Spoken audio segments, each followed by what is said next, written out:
토론토 구단과 캐나다 언론은 버팔로에서 열린 마이애미와의 시리즈를 사실상의 시즌 개막전이라고 부르면서 축하했습니다. 실제로 더니든에서는 홈팀임에도 불구하고 야유를 받았던 토론토 블루제이스는 버팔로에서 드디어 토론토 팬들이 관중석에 들어선 가운데 경기를 치루었습니다.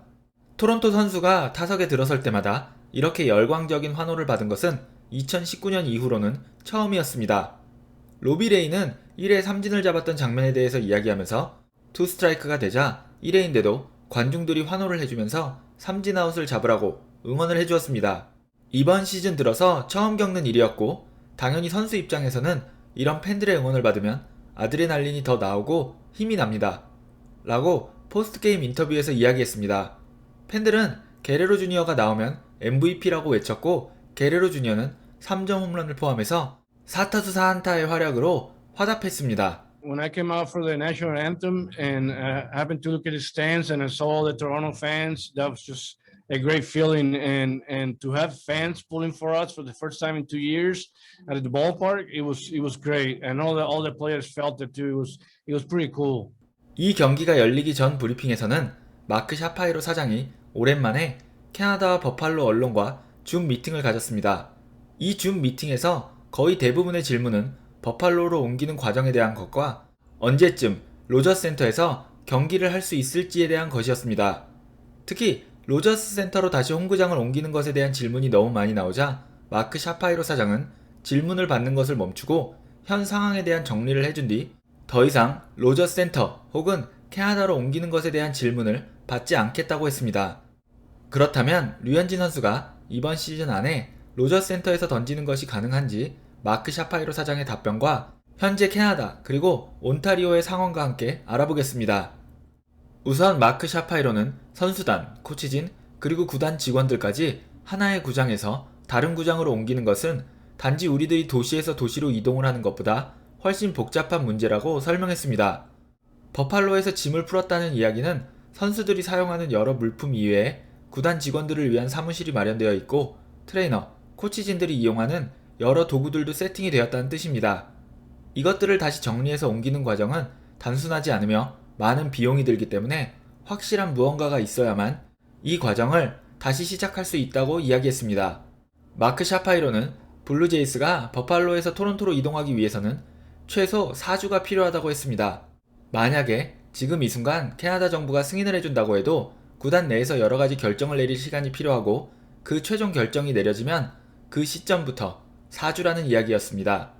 마크 샤파이로는 구단 내에서 그 어떤 의사결정 과정을 시작하기 전에 확실해져야 하는 것이 몇 가지 있다고 했습니다.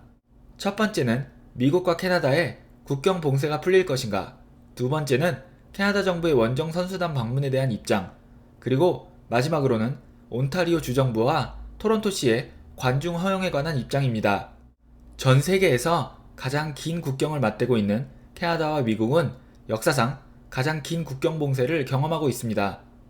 2020년 3월에 시작된 이 국경 봉쇄는 1년 4개월이 지난 현재까지 지속되고 있습니다. 현재 미국과의 교역이 정말 중요한 부분을 차지하고 있는 BC주, 온타리오주, 퀘벡주에서 국경 봉쇄 해제에 대한 요구가 강해지고 있는 상황입니다. 6월 21일까지 연장되어 있는 이 국경 봉쇄에 대해서 서로 다른 내용의 기사들이 많이 나오고 있는 상황입니다.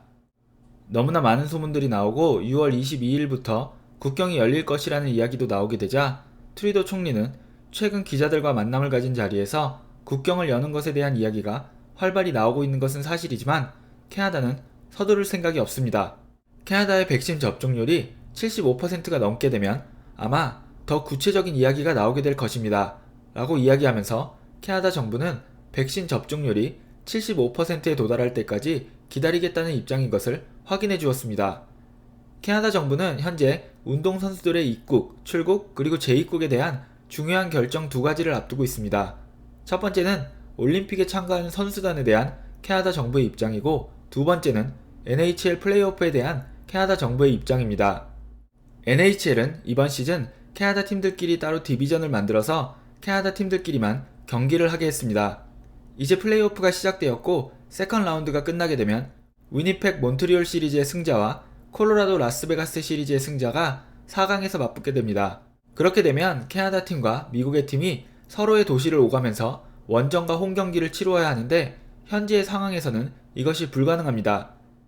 NHL 사무국은 각 팀의 백신 접종률이 높은 것을 이유로 들면서 캐나다 정부에게 최소한의 인원으로 구성된 선수단이 국경을 오가면서 플레이오프를 치르게 해달라는 요청을 했고, 캐나다 정부는 세컨 라운드가 끝나기 전까지 여기에 대한 답변을 해주겠다고 했습니다. NHL 사무국은 최악의 상황을 대비해서 제3의 도시에서 캐나다 팀과 미국 팀이 플레이오프를 치르는 그런 방안도 마련해두고 있다고 합니다. 만약에 캐나다 정부가 NHL 팀의 캐나다 방문을 허락하고 현재의 14일 격리 기간 없이 바로 경기를 할 수 있게 된다면 캐나다 정부는 더 이상 토론토 블루제이스가 로저스 센터에서 경기를 하는 것을 막을 명분이 없어지게 됩니다. 메이저리그도 현재 모든 구단의 백신 접종률이 85%를 넘은 상황입니다. 즉, NHL이 정상적인 플레이오프를 진행할 수 있게 된다면 사실상 블루제이스의 로저스 센터 복귀도 허가받은 것이나 다름없다는 분위기입니다. 그렇다면 토론토 블루제이스는 온타리오 주 정부와 토론토 시에게서 어떤 결정을 기다리고 있는 걸까요? 6월 2일 온타리오는 스테이 앳 홈 오더가 끝났습니다.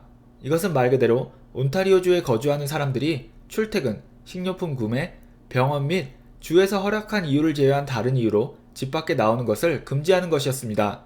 사실 실제로 처벌받은 사람들이 있는지는 모르겠습니다.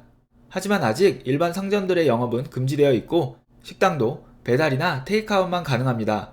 온타리오 주 정부는 백신 접종률이 60%가 넘어야 규제 완화가 시작될 것이라고 발표했습니다.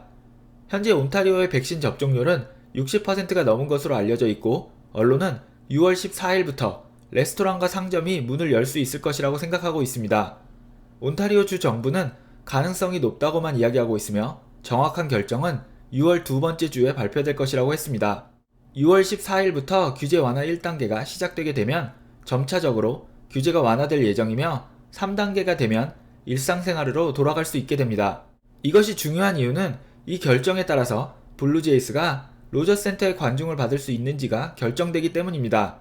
마크 샤파이로 사장은 여기에 대해서 공개적인 언급은 피했지만 많은 언론은 뉴욕주가 100% 관중 입장을 허용한 상황에서 온타리오주가 관중 입장을 허용하지 않는다면 16,600명의 관중 입장이 가능한 세일런 필드를 버리고 로저스 센터로 가서 무관중 경기를 치른다는 것은 블루제이스 입장에서는 큰 경제적 손실이 될 것이고 이것은 쉽지 않은 결정이 될 것이라고 생각하고 있습니다. 지금까지 구장 수입이 거의 없었던 블루제이스 입장에서는 16,600명의 입장 수입, 그리고 음식, 기념품, 유니폼 판매 등 그 관중들이 경기장에서 하는 추가 지출에 따른 수입을 포기하는 것이 쉽지는 않을 것입니다.